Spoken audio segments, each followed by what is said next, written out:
Political party, क्या उन्हें मालूम नहीं है कि ईवीएम में धांधली होती है? सो वो क्यों नहीं बोलते हैं? तो बहुत सीधी सी बात है कि अगर उनके दामन पाक होते तो बीजेपी से डरते नहीं, उनकी भी कहीं ना कहीं फाइल खुली पड़ी होगी। ईवीएम का खात्मा हो और फिर बैलेट पेपर से चुनाव हो, फिर देखते हैं मोदी जी में कितना दम है। 56 इंच का सीना है या 56 मिलीमीटर भी नहीं रहा। तो देखिए, ये तो बहुत पहले कर दिया था। आपको ध्यान होगा उत्तर प्रदेश के चुनाव के बाद, जिस समय प्रधानमंत्री मोदी उत्तर प्रदेश में गए, तो उसी समय उन्होंने उनसे कह दिया था बीजेपी के विधायकों से कि भाई 2024 की तैयारी करो चुनाव की।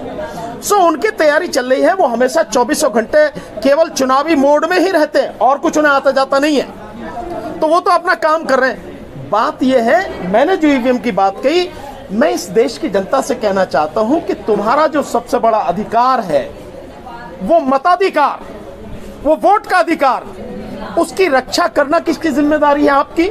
आप ही करेंगे उसे।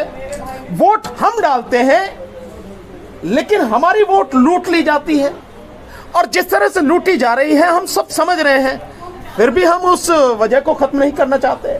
रही पार्टियां, पॉलिटिकल पार्टियां, तो विपक्ष की कितनी, ईडी का डर उन्हें भी होगा, सीबीआई का डर उन्हें भी होगा, है या नहीं है? और रही दूसरी और पार्टियों की बात, तो कहीं ना कहीं सबका हाल यही है।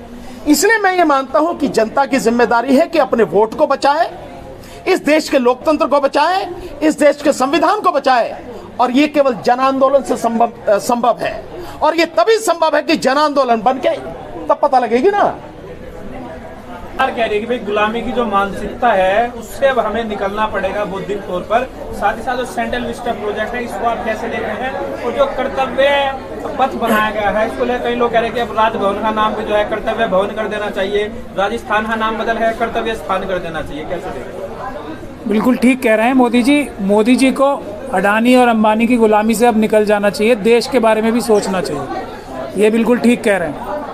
और दूसरी बात यह है कि जो ये लाखों करोड़ रुपए अपने ऊपर खर्च कर रहे हैं और अपनी सुविधाओं के लिए खर्च कर रहे हैं, अपने आप को बादशाह या राजा बनाने के लिए कोशिश कर रहे हैं, उसको ख़त्म करके सेंट्रल विस्टा को एक ऐसी जगह बनानी चाहिए जहाँ पे आम आदमी जा सके। मेंबर ऑफ पार्लियामेंट या प्रधानमंत्री ना बैठे, आम आदमी को जगह मिलनी चाहिए वहाँ पे। ये बिल्कुल ठीक बात कह रहे हैं मोदी जी। देखो, ये कर्तव्य पथ की जो बात कही है, मैं महमूद भाई की बात को आगे बढ़ाता हूं। कर्तव्य उस व्यक्ति को याद होता है जो गुलामी से मुक्त हो। मोदी जी को तो अंबानी अडानी की गुलामी करने से ही फुर्सत नहीं है।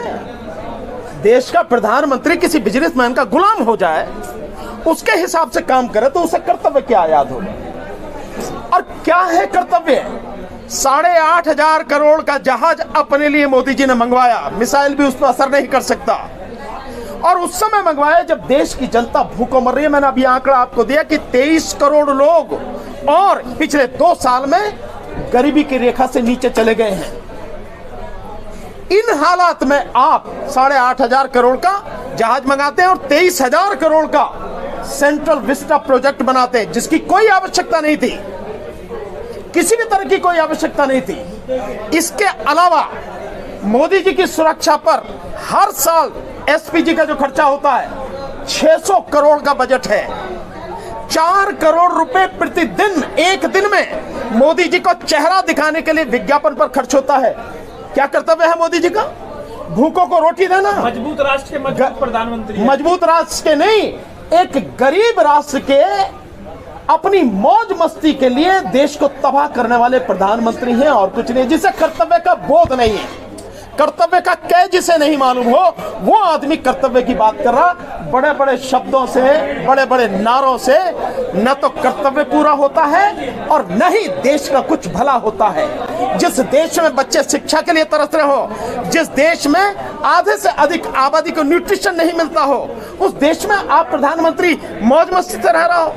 मतलब सबसे बुरी स्थिति में जब देश पहुंच गया है, ये वो देश की हालत है जिस देश के 85% लोगों की, 85% लोगों का हक मात्र 2% लोग दबाए बैठे हो। आप उसकी बात कर रहे हैं। मोदी जी का मुखौटा बनाने के लिए देखिए बहुत महत्वपूर्ण बात है, कितनी बड़ी पीआर एजेंसी और कितने मेकअप आर्टिस्ट।